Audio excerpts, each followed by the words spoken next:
Dans quelle ville se trouve le plus grand Bouddha du Japon? Kamakura. Non. Nara. Non.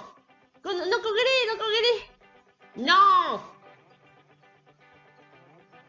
Ushiku. Ah.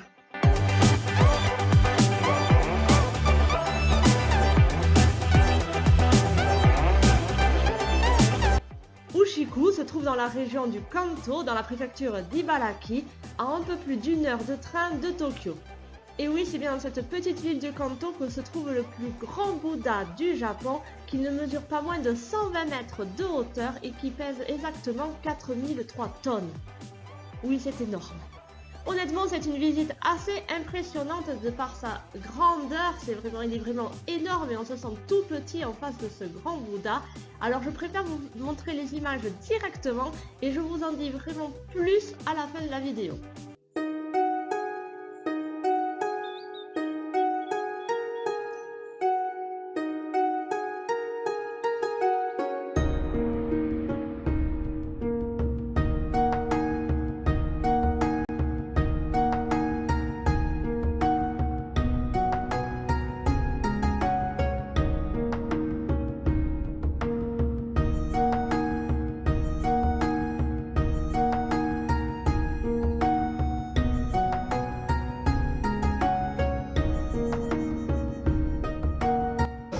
Derrière moi, c'est la taille du pouce de Bouddha. Il est plus grand que moi.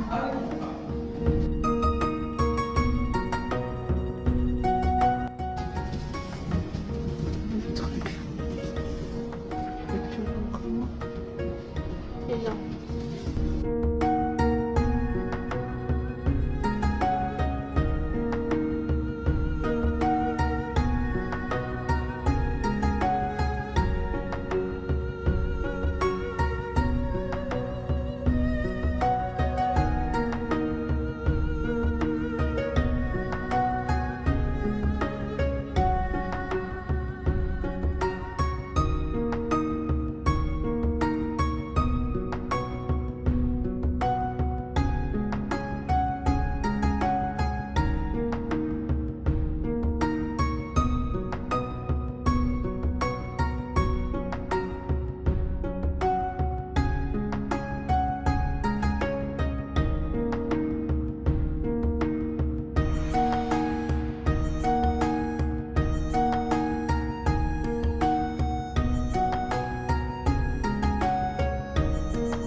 Voilà, j'espère que ça vous aura donné envie d'aller jeter un coup d'œil à Ushiku et je voudrais revenir quand même sur quelques points des images que vous avez pu voir. Alors du coup, vous avez pu remarquer des petits lapins au milieu de la vidéo. Là, ils viennent comme ils sont venus, on les voit plus. Donc en fait, quand vous prenez le ticket full, vous avez accès en gros à la statue du Bouddha à l'intérieur. Vous avez accès au jardin japonais qu'il y a autour.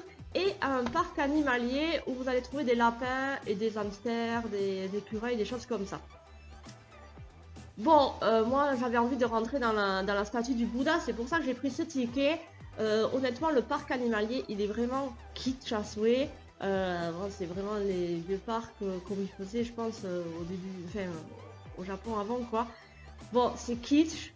Mais bon, voilà, je suis un peu brûlée de bardeau, donc j'ai quand même donné des petites carottes pour 100 yens au petit lapin. Et voilà, c'était mignon. Mais bon, ça casse pas non plus 3 pattes à un canard. Pour le jardin, il était aussi très joli. Alors, pour info, donc moi j'y étais en novembre. Mais à ce qui paraît, il faut y aller vraiment pendant la période des sakuras. C'est un jardin qui est énormément rempli de sakuras. Et apparemment, c'est aussi magnifique. Donc vous avez pu voir, j'ai pu rentrer à l'intérieur de la statue parce que j'avais pris le ticket avec cet accès-là. Ça vous fait arriver à 85 mètres de hauteur dans la statue, c'est-à-dire au niveau de la poitrine du Bouddha. À l'intérieur, vous avez plusieurs étages accessibles, je crois 3 ou 4 si mes souvenirs sont bons. Dans le premier étage est un étage avec des lumières dans la nuit et tout, donc je vous l'ai pas mis pour vous laisser garder le mystère.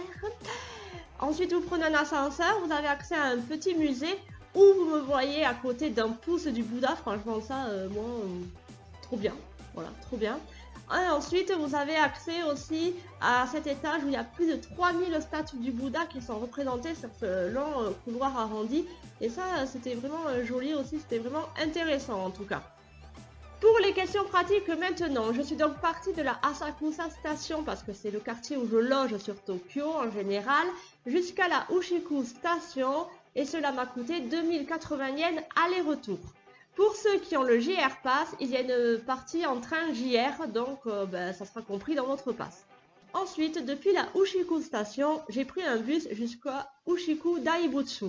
Donc ça m'a coûté 1360 yens aller-retour.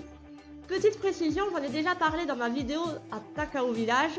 Quand vous prenez les bus pour des sorties comme ça, beaucoup moins touristiques que les autres, il vous faut faire attention aux horaires de bus. Donc prenez-vous bien en photo les retours.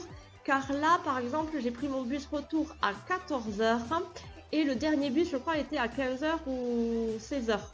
Donc là, il n'y avait vraiment pas des bus toutes les heures en plus. Et enfin, pour l'accès au parc et au Daibutsu, j'ai pris le ticket qui comprenait l'accès à l'intérieur du Bouddha, le parc animalier et le jardin japonais. Et ça m'a coûté 800 yens. Du coup, pour cette journée, il m'en a coûté 4240 yens. Voilà, j'espère que cette vidéo vous aura plu. Très bientôt, je vais sortir la vidéo Partir seule au Japon. En attendant, n'oubliez pas de vous abonner à mes comptes Facebook, Instagram et Twitter et bien sûr à ma chaîne La Valise de Véroy. Je vous dis à très bientôt. Matane, matane, matane, matane.